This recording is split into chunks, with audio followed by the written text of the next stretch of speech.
هذا اللايف هذا غادي يمحي لي لايف اللي كانوا دازوا، لانه البعض الاخوه في المتابعين المغاربه بان لهم بحال كان واحد الاشكال على مستوى اللي تيك توكر اللي على منصات التواصل المغربيه. ولكن الاخوه دائما هذوك الاشكالات بعض المرات كتكون صحيه باش انه كتوضح الصوره للمتابعين، ومن ضمنها انه كيتزادوا يداروا مبادرات اللي كتزيد تجمع وكتزيد انها تقوي الجبهه الداخليه ديال المغاربه. وايضا الاسلحه باش كيضربوا الخوت كل واحد بالطريقه ديالو اللي كنحترموها وكنحبوها، على راسهم السي سعيده برنوس، على راسهم الاخت نرجس اللي كتقلي لي السم البنادم. نعم السي برنوس. علمني يا صاحبي، غير علمني. اش كيدير هاد حفار القبور هنا؟ اش كيدير هاد حفار القبور؟ جايب بالتو هذا، جايب مع بالتو. باقا جديده والله، الا باقا بالتيكيته ديالها. امتى خديتيها؟ دابا ولاو عندي جوج بالات، حيت سمعت لا يجوز دفن اهل البلد بالباله التي تدفن بها العدو. بون دابا هذه ديال الداخل، هذه اللي قال لنا الحسن الثاني الله يرحمه 9 رصاصات. الباله الاخرى هي ديال اصحاب الرصاصه الواحده، حيت لا يجوز. وحنا تنمشيو على حساب اش تيقولوا لنا المشايخ ديالنا والداسيه برنوس. مزيان كثر الله وبارك. دابا خصك تسعود البلاط وخصك تسعود نتاع البلاط مقابل باله وحده. لا واحد الباله هي فيها تسعود، بحال ديك 4 باي 4، هذه 9 باي 9. 9 باي 9 ما عرفت كاع كي جات هاد 9 باي 9، جات بحال شي اغنيه ولا شي حاجه. 9 باي 9 قلتي 9 باي 9. 9 باي 9. لا باله وحده كطحن بها تسعود، ما كاينش مشكل، حيت المنتوج داخلي. سمعتيني؟ المنتوج الخارجي تيكون جوطابل. واحد خينا واحد الكرغولي قال لكم البنان. واش معكم واحد البنان راه عندنا غير 3 دراهم اخاي هاك البوث في المغرب. قول ليه شوف هذا، قول ليه اليوم راه دايرين الرجال حتى الغدا جي مع العيالات، راه ودير بحساب تجلس قدام امك، راه دايرين 10 في الطبله. برزت لنا راسنا البنان، حنا داويين على البنان. الناس ما كاين على الطيارات والمدافع، ما كاين الله يعطيك الصحه. ما جابلينهمش اصلا، هو كاتب لنا البنان، والبنان لقيتيه والديك تتصور به معاه. سير حاطه لكم واحد سير وليد، راه حاطه واحد الفيديو ديال البنان عندي في الصفحه ديالي. مشيت لسوق الخضراء درت واحد كنت كنصور، وهذاك مول البنان، وهذا قال لي باش كتصوري الكراغيله؟ قلت له هي. قال لي قول لهم ها البنان عندي عا 3 دراهم. وبدا كيعطيهم، ما قال فخلاه وارب ومدين ما خلاش. هذا قلت لك خضار مسكين. شوف كيفاش كاين رخاص عندهم البنان دابا، ما بقاش. لا والله الا 3 دراهم خدينا ب 3 دراهم. لا في الجزائر رخاص. شوف انا اقسم لك بالله اختي العزيزه الفنانه ديالنا المحبوبه، اقسم بالله الا عندهم مطيشه ماشي غير البنان. واحد السيد راه مشى من بلجيكا، كيهبط في بلجيكا لقى مطيشه، هو يتصور معاه، قال لك شوف ما شاء الله عندهم مطيشه. البارح عندك في اللايف ما عقلتيش عليه؟ عندهم مطيشه، نعم عندهم مطيشه، قال لك ما شاء الله. والطامه الكبرى هو قال لك لقى الجوامع ولقى الناس كيصليو، داو مسخوط الوالدين، داو مسخوط عرض بالزول تمو داو لعندهم. عمرك شي حاجه لا حال مغرب لا حال مغرب مشى لعندهم، قال لك باش زعما مشى لتما خرج عليهم. قال لك كاع عندهم جوامع ولقى الناس كتصلي. صور مطيشه وقال لهم الجوامع عامرين، لا حول ولا قوه الا بالله العلي العظيم.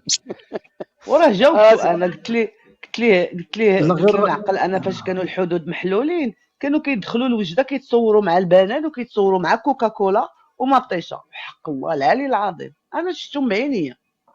نعقل. لا غير الا سمحتوا لينا باش ما نمشيوش نبقاو نهضروا على جمهوريه كروات. دابا نرجعوا حنا راه دخلنا للصناعه الاخوان، راه حتى الخطاب ديالنا خصو يتبدل حتى هو. دابا ولينا من المصنعين كنا كنستناوك انت تستاسيوني. نهضروا على شي حاجه كبيره. بيان سور على اي يا خويا ياسير حفار القبور جايب بالتو معاه. تفضل الراي المغربي. على تحيه طيبه. سمعتك قبيله قلتي رانا سايق الطوموبيل، عرفتي تبورش عليا لحمي انا دابا هذه هي الطوموبيل اللي كنتي سايق. ان شاء الله الا كتاب والله تناخذها والله العظيم. انا دابا كنركب الطوموبيل كلها في المغرب، كنضموندي بياسه كتجيني ديريكت من اللوزين ديال المغرب، ما كنحتاجش برا، انا ما كنخرجش العمله الصعبه. سي فغي تشي رايزون. على اي. السلام عليكم، تحية طيبة وأسعد الله مساكم الإخوة الكرام. كل التحية لكم من مدينة الداخلة أقصى الأقاليم الجنوبية بالصحراء الغربية المغربية تاريخيا وحاضرا ومستقبلا. كبداية كل التحية لكم جميعا والإخوان اللي كانوا معنا هنا. واحد من اللايفات الجميلة جدا ما كنت حاضر رسلوه لي الإخوان وكنبغي نحيي السيد برنوس. هذا اللايف هذا غادي يمحي لي لايف اللي كانوا دازوا، لانه البعض الاخوه المتابعين المغاربه بان لهم بحال كان واحد الاشكال على مستوى لي تيك توكر اللي على منصات التواصل المغربيه، ولكن الاخوه دائما هذوك الاشكالات بعض المرات كتكون صحيه باش انه كتوضح الصوره للمتابعين، ومن ضمنها انه كيتزادوا يداروا مبادرات اللي كتزيد تجمع وكتزيد انها تقوي الجبهه الداخليه ديال المغاربه، وايضا الاسلحه باش كيضربوا الخوت كل واحد بالطريقه ديالو اللي كنحترموها وكنحبوها. على راسهم السي سعيده برنوس، على راسهم الاخت نرجس اللي كتقني لي السم البنادم. السي سعيده برنوس على راسهم الاخت نرجس اللي كتقني لي السم البنادم. سعيده برنوس على راسهم الاخت نرجس. رضوان المايك اللي فاتح المايك خبر رضوان.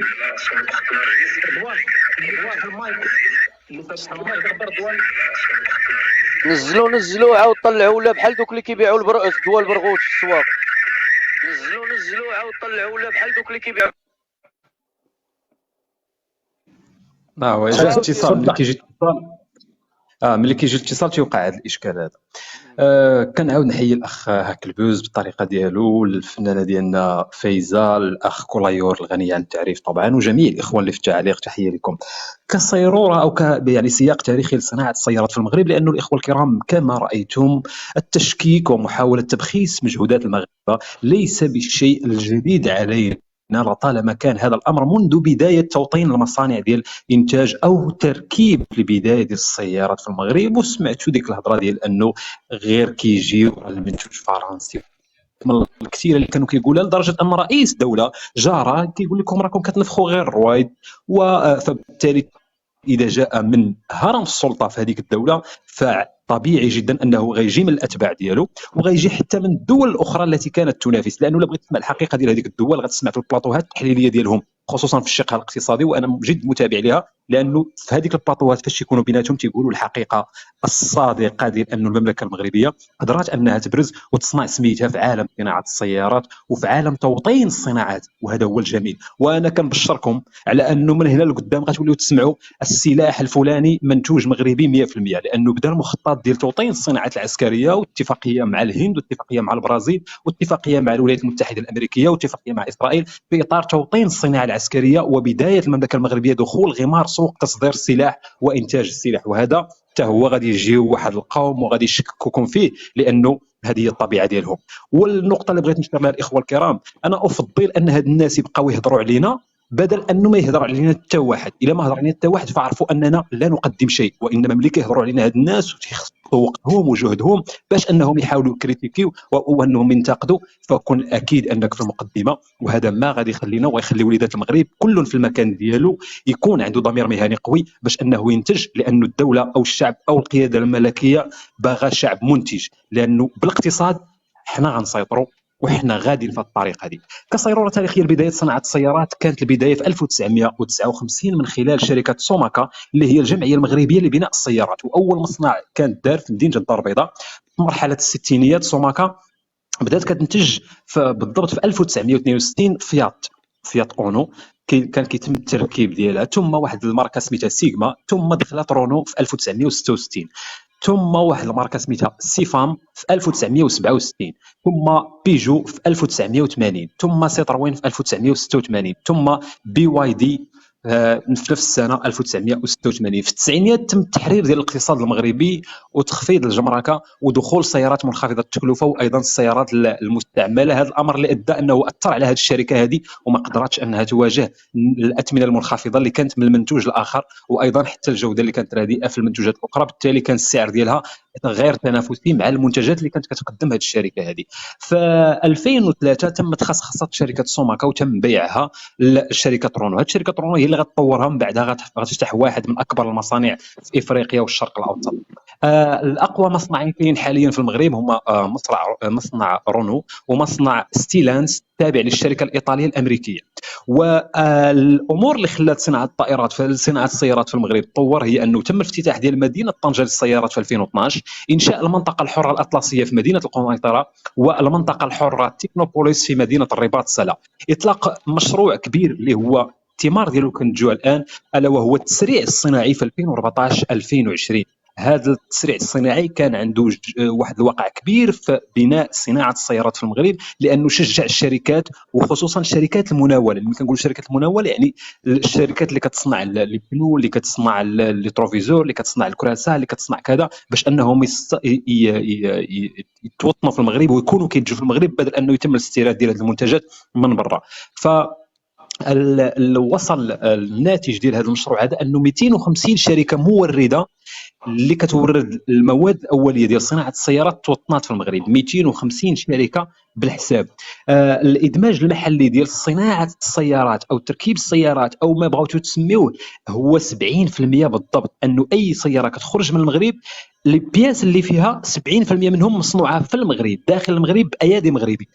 هذا الامر هذا هو اللي خلى انه يبدا انتاج اول سياره مغربيه. ملي كنقول اول سياره مغربيه راه كاين واحد الاشكال او واحد الفهم عند بعض الاخوان، ونتمنى الاخوان اللي معايا يصححوا لي. شركه مغربيه سياره مغربيه 100% كنقصدوا بها ان صاحبها مغربي واسم الشركه مغربي، كندخلوا واحد المنتوج سياره جديده للسوق حامله واحد الاسم جديد غير ما كاينش اللي طرحها هي شركه مغربيه براس مال مغربي 100%. اما اللي في السياره كاين براعات اختراع ديال المغاربه، وكاين ما يسمى بالتصميم الخارجي اللي داروا واحد المعهد مرموق اللي هو ايطالي، اللي كيقول لك انه كاينه سيارات كتنتج كامله 100% في الدول الاخرى. فهذا ما فهمش كيفاش كدار صناعه السيارات، لان صناعه السيارات كيدخلوا فيها بزاف ديال الموردين، كل واحد كيقدم واحد الحاجه، ولكن كتجمع الاسم ديال واحد الشركه امريكيه اللي كتصدرها من خلال اللي بغى يديروا المغرب، انه بغى يولي يصدر واحد شركه مغربيه وبعالم. نعتذر عن الاطاله، شكرا لكم بزاف يا ضيف. شكرا شكرا شكرا شكرا شكرا شكرا بزاف. الرأي المغربي استمتعنا جدا بالنسبه للرأي المغربي لا بالمعلومات ولا بالطريقه ديال بالنسبه للرأي المغربي انا قريت وسمعت بان داكشي اللي تستورد من ايطاليا هي غير واحد فاتحه ما ابرنوس، زعما ماشي شي حاجه كبيره، هي سي اون بيس اللي كتخدم غير في ايطاليا، هي اللي تم استيرادها من ايطاليا. دونك واش هاد المعلومه صحيحه او لا؟ بالنسبه لايطاليا اللي مشاركين فيه هو التصميم، كيفاش هذا الديكور ديال هذا الطوموبيل، لانه قبل ما تصنع الطوموبيل كيكون اولا التصميم ديالها كيفاش غتخرج هذا الطوموبيل. فالتصميم داروا واحد المعهد مرموق ايطالي معروف في مجال السيارات انه هو اللي كيصمم العديد ديال الشركات صموه، لكن الديكور الداخلي الديزاين الداخلي ديال الصالون ديال السياره دار بمعهد مغربي او يعني ايادي مغربيه هي اللي صممته وصممت الديكور الداخلي. لكن بعض المنتجات اللي كتكون لداخل، لانه الاشكال فين كيكون الاخوان، راه ماشي الاشكال في انك تصنع واحد المنتوج، الاشكال هو في الماكينه اللي غتصنع لك هذاك المنتوج اللي كتسمى اليات الانتاج. هاد اليات الانتاج هما اللي ما تيبغيوش يبيعوهم. نعطيكم مثال دابا ديال لي ماشين اللي كتصنع الرقاقات الالكترونيه. كاين واحد الشركه في هولندا هي اللي عندها البراءه ديال الاختراع ديال هاد لي ماشين وكتصنع بجوده عاليه، وكانت الصين باغا تاخذ من عندهم وفرضات ميريكان عقوبات على هولندا الا باعت للصين هذيك لا ماشين. فبالتالي راه الصراع الكبير اللي داير على الاليات الانتاج ماشي المنتوج بحد ذاته، لان المنتوج بحد ذاته عادي جدا انه يصنعوا اي واحد. تحيه طيب. حيت انا سمعت غير اون بيس سا اللي قريت وسمعت. شكرا شكرا شكرا شكرا شكرا الرأي المغربي على الايضاحات. السؤال استاذ، واش حنا محتاجين كاع هذا الحده باش نقنعوا علاش زعما غنقنعوهم حنا كاع علاش؟ لا حنا كنوجهوا الخطاب اخويا سير المغاربه ديالنا، اللي كيحاول البعض انه يشككهم في نفسهم. حنا كنبغيو نوعيو بعضياتنا لبعض، هذا هو المهم. فوالا هذا هو المهم. يلا يا حبيبتي يلا.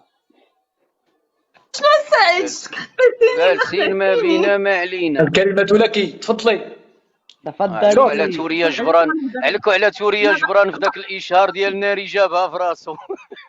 ما ناري جابها في راسها. نرجس لا لا سعيد، بلاتي ياسر غيفهمني دابا. يا ناري جابها. يا ناري بسلامة الله يعاون. زعما باغا تعايري والتلفون ما عرفتوها؟ مركباه مزيان. بسلامة فايزة، الله عايري يحفظك. عايري عرفتها أنا. عندها الديكالاج في الفم مركب مش مزيان. عرفتك بخك عرفناك. المهم انا غنهضر على حاجه اخرى مختلفه تماما. مرحبا. هاد الايام ما كنفتحش، راه كنت شرحت للاصدقاء على انه عندنا شويه ديال الخدمه في الجامعه، وراه غادي نحط واحد لا فيديو من جامعه بنو طفيل ديال قنيطره. حاليا خدامين على واحد المسابقه اللي سميتها اطروحتي في 180 ثانيه. هادشي علاش انا غابره هاد الايامات. هاد المسابقه فيها مختلف التخصصات اللي كتجمعهم الجامعه ديال بنو طفيل. دابا نهضروا من الجانب الاكاديمي ديال المغرب، فين واصل. هاد المسابقه هي مسابقه عالميه ماشي غير مسابقه محليه. دونك حاليا حنا كنديروا التصفيات ديال الجامعه ديالنا ديال بنو طفيل في مختلف التخصصات. الباحثين في سلك الدكتوراه، لي دكتورون ديالنا ديال الجامعه في مختلف التخصصات. الهدف منها انه نختاروا واحد جوج الناس اللي غيمثلوا الجامعه ديالنا في المسابقه الوطنيه.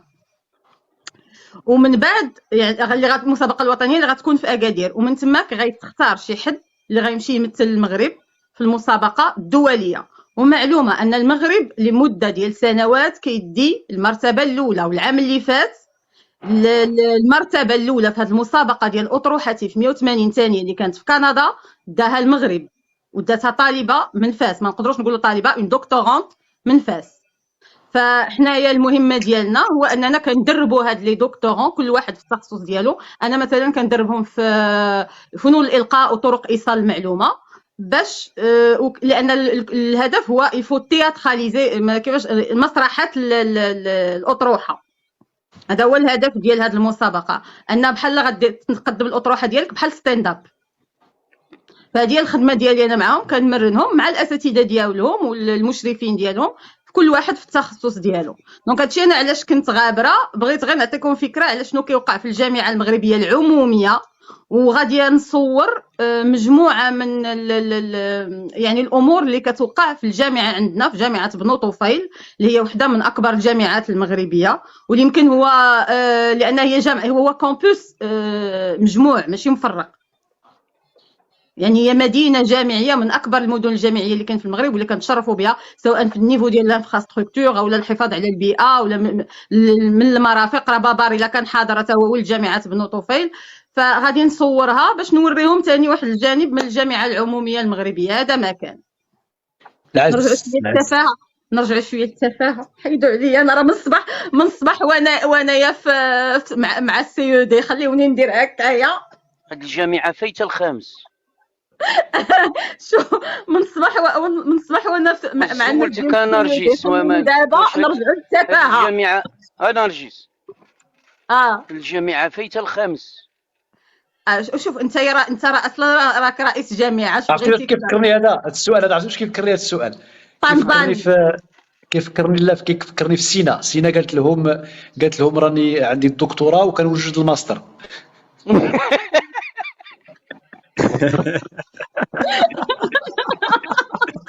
لا سعيد ما تمشيش بعيد، غير الوقيته اللي كان لونسا دكتور الاخوان اللي كيقولوا لي طلع فاتحه. سمحي لي نرجس، الاخوان الاخوات اللي كيقولوا لي طلع فاتحه. جوستومون فاتحه ما طلبت كيست.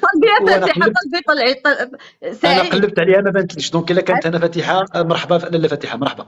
سعيد ما نمشيوش بعيد، انت مشيتي بعيد لسينا. وسير غير الششائر منين لونسا دكتور صنايبي داك التحدي قال لهم عطيوني شي سفير وجاب له الاخر قنصل. شنو غينوض واحد الدكتور؟ شنو الفرق ما بين القنصل والسفير؟ مالك حنا جبنا لك قنصل كاع. واش قال له هو راه كان سفيرا ثم اصبح قنصلا. كان سفيرا ثم اصبح قنصلا. نرجس انا شكرا لاله فريده. شكرا. عجبتيني في الفيديو في الرد على هذيك الكرغوليه اللي خنشلات لينا شي حويجات، جبتي ليها الماضي والحاضر والمستقبل ودمرتي ليها المعنويات.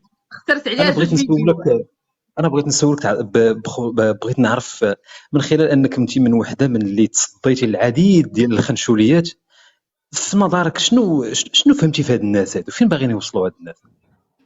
شوف انا عندي جوج ديال الاحتمالات. الاحتمال الاول هي انهم كاينه واحد لا جينيراسيون اللي نقدروا نقولوا مواليد من 1995 حتى لدابا، اللي كبروا في ان القفطان كيتباع كيجي من المغرب، وكمثلا نعطي مثال بالقفطان كيجي وكيتباع عندهم، وان سلعه المغرب كتجي كتباع عندهم، فوهموا راسهم او كبروا هما كيعتقدوا على ان داكشي ديالهم، وجايين فكره انهم كيدافعوا على واحد الحاجه، هم امنين فكره ان واحد الحاجه ديالهم وجايين كيدافعوا عليها. الاحتمال الثاني هما انهم قاصدين، عرفتي داك ملي كتكون واحد سميتو خيل غادي وكتلصق فيه قراده باش تبان راه لاصقه حدا الخيل، ان انت بلادك سواء في الجانب ديال السياحه ولا في الجانب ديال الاقتصاد او لا في الجانب الثقافي او لا الجانب التاريخي والتراثي غادي، وعندك ديجا واحد الاساس اللي خلاوه ليك جدودك، وواحد جاي عندك حفيان ما يكسب ما يعلم كيلصق فيك باش يتحط معاك في نفس المستوى، وهذه نجحوا فيها. انهم ولاو كيقولوا هذه تاعنا هذه تاعنا. في الاول كنا حنا ما كانوا فهمتي هما اللور في هادشي ديال التاريخ والتراث وهذا. دابا بغيتي تقولي كيدار ماشي ما داخلينش في الحساب.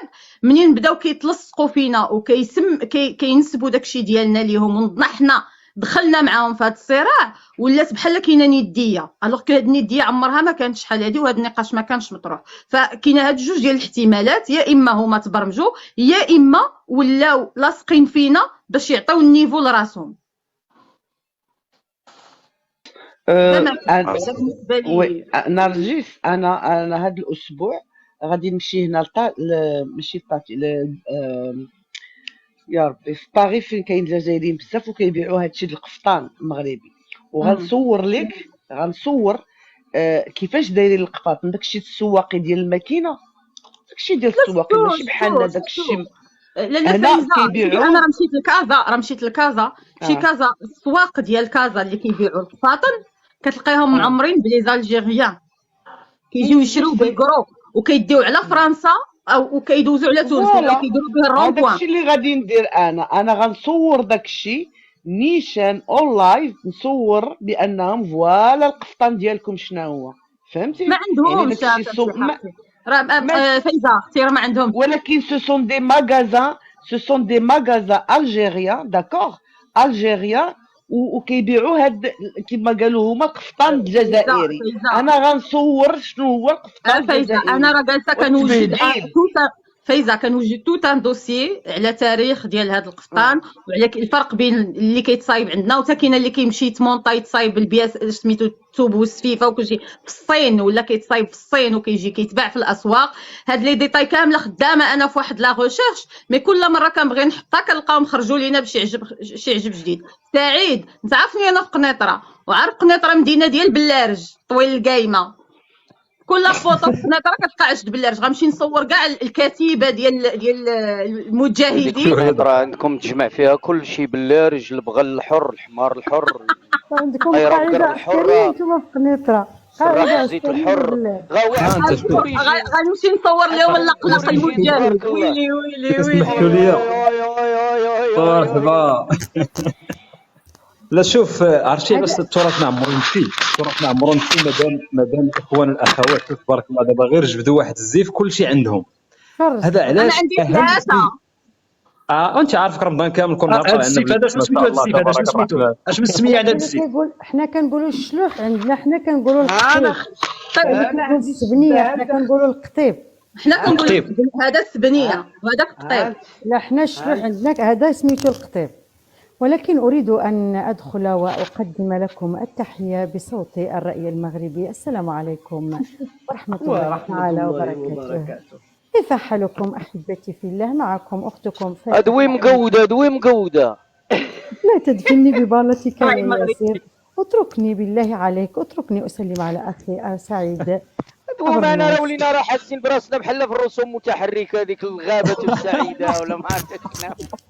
احنا كاع درنا لكم الشده المغربيه يا فاتحه هضر اليوم الصحاويه. هضر اليوم الثانيه راه كيتعلم شويه من الحساسيات، حق الله تكلمي معاهم تكلمي معاهم لا شويه من الحساسيات عاد زينه كاع عندك انت. والله يا اخ والله انا حبيت الحسانيه ناري.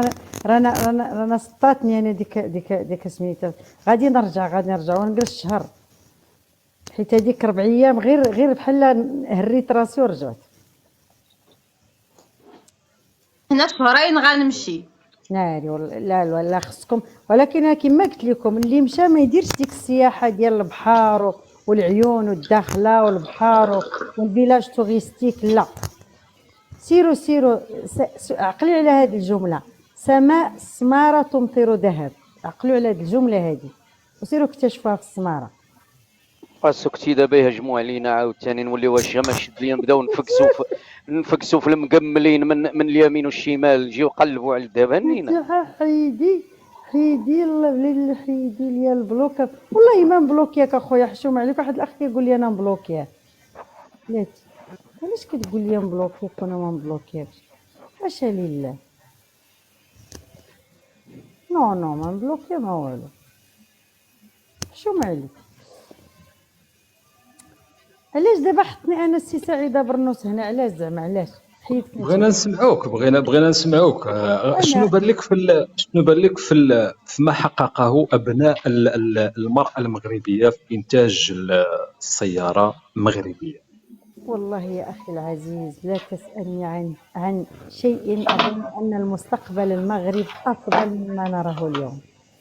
مستقبل ديال المغرب اخي العزيز، لان كما شفتوا انا كنظن بان الاسره المغربيه فين ما مشات كتربي وكتدخل الوطنيه في قلوب وليدات. اذا نكون على يقين بان ابناء المغرب في بلاد المهجر كرامتنا فوق روسنا، لان انا جربت الهجره وجربت عاشرت هذه البلاد، عشت فيها ربما 30 تقريبا قربت ل 30 سنه، ولكن ما كاينش شي حاجه اللي تحيد مني ديك تا مغربيه ديالي. واي مغربي، اي اسره مغربيه، اي شاب مغربي كنتلاقى معاه والا كتكبر في هذه الفكره هذه. اذا المستقبل ديال العالم الراي المغربي، المستقبل ديال العالم راه في هاد الدول الناميه واللي من بيناتهم المغرب. لحد الساعه في افريقيا كنشوفوا بان كاين المغرب وجنوب افريقيا، والحمد لله المغرب تجاوز جنوب افريقيا في التصنيع ديال السيارات، وكما قلتي نتوما حتى في كل ما هو اكسسوار ديال الاسلحه. ما عرفتش واش شفتوا حتى الدبابه اللي خرجها المغرب، شفتوها ولا لا؟ ربما شفتوها احسن مني. لا صحيح، هي مدرعه عسكريه. مدرعه عسكريه. اذا هذا الشيء كله المستقبل راه غادي غادي لهذه الدول هذه، وتكون على يقين لانه حتى شويه ان شاء الله غنقلبوا كلنا نرجعوا لبلادنا وبدا يحرقوا عندنا الاخرين. هذا دير في حسابك، لان الا ملي كتسمع مثلا كيتناقشوا بعض المشاكل، اوروبا الان لقات راسها بان فقدات الطريق، خاصه انها ما ضربتش الحسبان ان كانوا دول ومن بيناتهم المغرب ما كنقولوش حيت مغربيه اللي كانوا قراو ل50 سنه من بعد. انا كنظن بان الا شفنا الحسن الثاني الافكار اللي كانت عنده في الميدان الفلاحي والدراسات اللي دار الولي العهد انذاك اللي هو محمد السادس، باش نشوفوا اليوم غادي نلقاو بان الدراسات داروا لواحد 30 سنه 50 سنه من بعد، ونتمناو المستقبل ظاهر ان شاء الله. شكرا الاخوان. انا بغيت غير نزرب عليكم نقول لكم راه يقدر يطفى اللايف في اي لحظه، راه باقا 1% في الباتري، وإلا ما طفى يا الله نستودعك الله. المهم في كل الحالات غادي عيط على شي واحد نعم لا المغربي راه غير تهضر معاه غيعطيك شي حاجه اللي يطلعوا ديريكت ل 100%.